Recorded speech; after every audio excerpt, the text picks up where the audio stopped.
Hello बच्चों, last video में हमने 2.2 का इंट्रो पढ़ा था।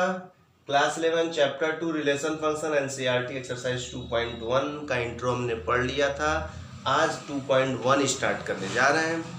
तो क्वेश्चन 1 है इसका कि if this equal to this, ये है क्या? ऑर्डर पेयर है क्योंकि सर्कुलर ब्रैकेट है, कॉमा है, दो चीज लिखा है। तो अगर दो ऑर्डर पेयर इक्वल है तो इसका मीनिंग क्या कि इसके जो फर्स्ट प्लेस पे लिखा है इसके फर्स्ट प्लेस के इक्वल होगा, मींस एब्सिसा इसका एब्सिसा इक्वल होगा एंड इसका ऑर्डिनेट इसके ऑर्डिनेट के इक्वल होगा। तो एक्स वाई की वैल्यू फाइंड करनी है, लास्ट वीडियो में हमने देखा ही था। चलिए देख लेते हैं इसको। If this equal to this then we have x by 3 plus 1 is equal to 5/3। Clear? 3 LCM ले लेंगे तो x प्लस 3 बन जा 3 हो जाएगा, 3 से 3 कैंसिल, प्लस 3 उस साइड जाके 5 माइनस 3 हो जाएगा 2। और नाउ इसका ऑर्डिनेट माने इसके जो सेकेंड प्लेस पे इसके सेकेंड प्लेस के इक्वल होगा, -2/3 उस साइड जाके प्लस 2/3 एंड 1/3 2/3 3/3 एंड 3/3 इज 1। तो बहुत ही आसान था पहला क्वेश्चन, नोट कर लीजिए। क्वेश्चन 2 पे आते हैं। Question number 2, if the set A has 3 elements and the set B is equal to 3 4 5 then find the number of elements in A cross B। तो हमारे पास गिवन में सेट A के पास 3 एलिमेंट्स है तो n of A is equal to 3 हो जाएगा and since B is equal to 3 4 5 है, that means number of element को हम काउंट कर लें 1 2 3। तो B में कितने एलिमेंट हो गए? 3। नाउ हमें फाइंड क्या करना है? A क्रॉस B में कितने एलिमेंट होंगे। तो इंट्रो में हम इसको आपको बताए हैं कि n A क्रॉस B को हम लिख सकते हैं n of A into n of B। तो n ऑफ A 3 इंटू 3 कितना? 9 ना, ये डॉट लगाइए चाहे मल्टीप्लाई लगाइए। तो A क्रॉस B में कितने एलिमेंट्स? 9। इजी क्वेश्चन, नोट कर लीजिए। आगे चलते हैं। क्वेश्चन नंबर 3, यहाँ पे हमारे पास दो सेट गिवन है, एक G एंड एक H, और हमें G cross H means Cartesian product निकालना है एंड H क्रॉस G निकालना है। तो इसका सॉल्यूशन देखते हैं। G क्रॉस H, बताइए ऑर्डर्ड पेयर में चीजें आएंगी। ऑर्डर्ड पेयर में जो फर्स्ट एलिमेंट लिखेंगे वो G का लिखेंगे कि H का? G का, क्योंकि G पहले है। तो G का एलिमेंट एक लेते हैं हम 7। अब दूसरा एलिमेंट किसका लेना है? H का। H में कितने एलिमेंट? 3 एलिमेंट। तो 7 को इन तीनों के साथ ऑर्डर्ड पेयर में लिखेंगे। ये भी कल के इंट्रो में हम लोग पढ़ लिए थे। तो 7 5 7 4 7 2। अब नाउ 8 लेंगे सेकेंड एलिमेंट, इनको भी H के तीनों एलिमेंट के साथ लिखेंगे। 8 5 8 4 8 2। Correct? Now H cross G, तो G क्रॉस H अगर है तो H क्रॉस G में बस इन ऑर्डर पेयर को रिवर्स कर दें क्योंकि अब H का एलिमेंट पहले आ जाएगा। तो ये 7 5 है 5 7 7 4 4 7 7 2 2 7 8 5 5 8 8 4 4 8 8 2 2 8। तो ये भी बहुत ही इजी क्वेश्चन था। आई होप आप लोग कर भी चुके होंगे, फिर भी हम एक एक क्वेश्चन आपको बता रहे हैं, नोट कर लीजिए। तो question 4, now this is question number 4। Question number 4 के 3 पार्ट हैं, there are 3 parts of question number 4। इन तीनों में हमको बताना है कि कौन सा स्टेटमेंट ट्रू है और कौन सा फॉल्स है। अगर ट्रू है तो ठीक है, ट्रू लिख के छोड़ देंगे। अगर फॉल्स है तो करेक्ट वाला लिखेंगे। तो पहला देखते हैं, P में कितने एलिमेंट? 2 एलिमेंट्स। Q में कितने एलिमेंट? 2 एलिमेंट्स। तो P क्रॉस Q में टोटल 4 एलिमेंट्स होने चाहिए। तो यहां देखते हैं 1 2, ये केवल 2 एलिमेंट्स है, मतलब ये तो स्टेटमेंट फॉल्स है। वैसे भी आप देखिए m को लेंगे तो n के साथ लिखेंगे, फिर m को लेंगे m के साथ लिखेंगे, तो m तो है ही नहीं। n को लेंगे n के साथ लिखेंगे, है ही नहीं। n को लेंगे m के साथ, ये लिखा है, मतलब 2 लिखा है, 2 मिसिंग है। तो पहले तो इसके सोल्यूशन में हम लिखेंगे फॉल्स, गलत है। और करेक्ट वाला क्या होगा, m को इन दोनों के साथ ऑर्डर पेयर में, तो mn mm, n को इन दोनों के साथ ऑर्डर पेयर में nn nm। कोई डाउट? आते हैं सेकेंड वाला। सेकेंड बोल रहा है ए और बी एक नॉन एम्प्टी सेट है, तो ए क्रॉस बी भी नॉन एम्प्टी सेट होगा, जिसमें ऑर्डर पेयर एक्स वाई आएंगे। एक्स होगा ए का एलिमेंट, एक्स होगा ए का एलिमेंट, और वाई सच डैट, ये सच डैट लिखा है, x belongs to A and y belongs to B.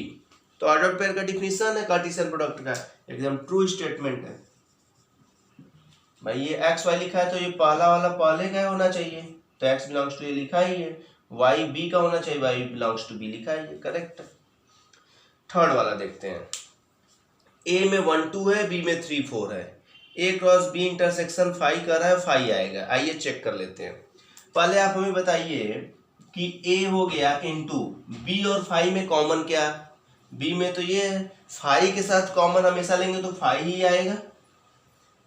और किसी सेट का अगर एम्प्टी सेट के साथ हम प्रोडक्ट करेंगे तो कुछ आएगा ही नहीं, फाई आएगा। फाई को आप जैसे 0 सपोज कर लीजिए, किसी नंबर का 0 में मल्टीप्लाई करते हैं तो 0 ही तो आता है, तो यहाँ सेट में फाई बोलते हैं।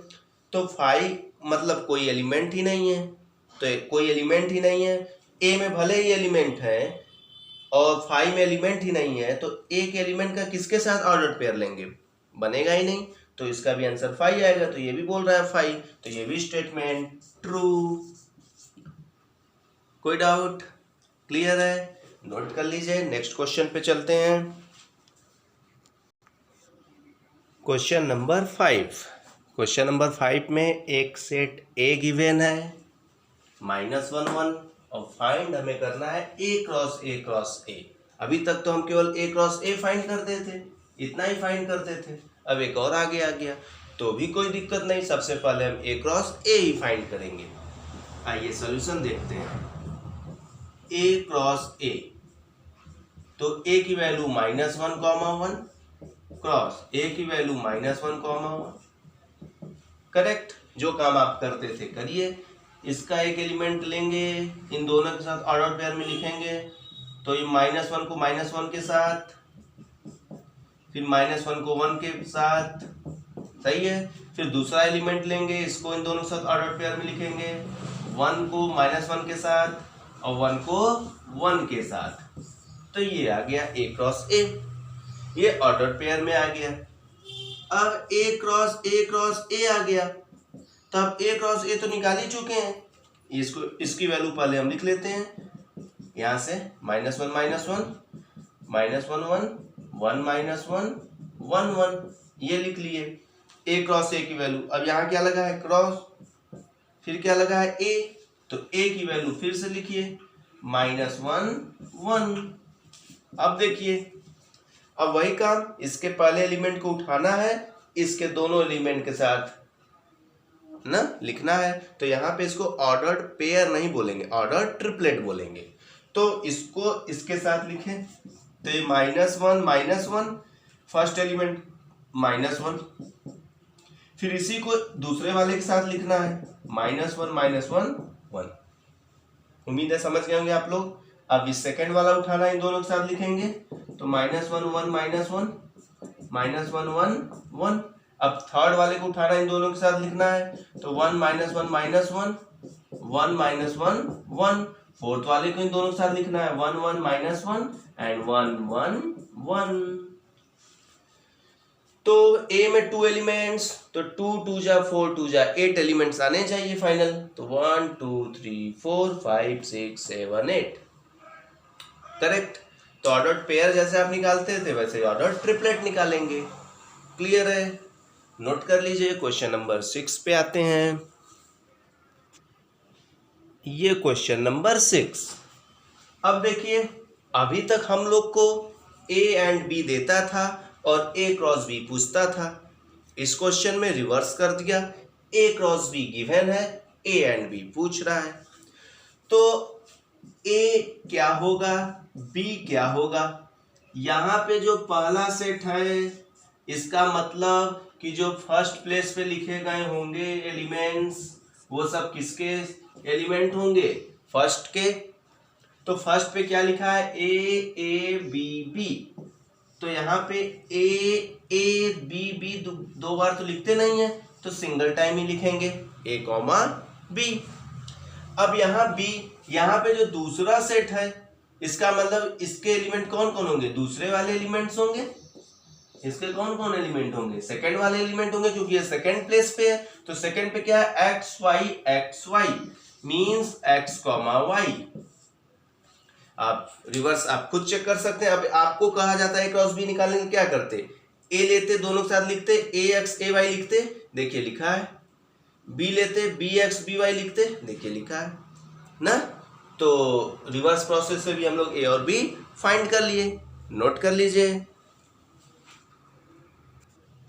Question number 7। तो क्वेश्चन नंबर 7 स्टूडेंट्स आप लोग के लिए होमवर्क रहेगा। आपको हम क्वेश्चन 7 समझा देते हैं अगले वीडियो में। 7, 8, 9, 10 4 क्वेश्चन जो हमारे बचे हैं उसको कवर करेंगे, एक्सरसाइज खत्म हो जाएगा। तो यहाँ पे देखिए 4 सेट है, there are 4 sets are given. Verify करने हैं 2 चीज, A cross B intersection C. तो बहुत ही आसान है, बी और सी में कॉमन देख लीजिएगा, उसके साथ ए का क्रॉस प्रोडक्ट मतलब कार्टेशियन प्रोडक्ट कर लीजिएगा। यहाँ ए और बी और ए सी का कार्टेशियन प्रोडक्ट करके तब कॉमन देख लीजिएगा, इक्वल आएगा, वेरीफाई हो जाएगा। ए क्रॉस सी फाइंड करिएगा, बी क्रॉस डी फाइंड करिएगा। हमें वेरीफाई करना है कि ए क्रॉस सी सबसेट है बी क्रॉस डी का, ठीक। तो जब आप ए क्रॉस सी निकालेंगे और बी क्रॉस डी निकालेंगे तो आप चेक करिएगा कि ए क्रॉस सी के जो जितने भी एलिमेंट्स हैं क्या बी क्रॉस डी में प्रेजेंट हैं, तभी तो सबसेट होता है ना। तो उसको कर लीजिएगा। तो नेक्स्ट वीडियो में आप ये करिएगा, इसके सॉल्यूशन को हम करेंगे, आप उससे मैच करा लीजिएगा। तो नेक्स्ट वीडियो में इस एक्सरसाइज को एंड करके हम 2.2 का इंट्रो स्टार्ट करेंगे। Okay bye, keep learning.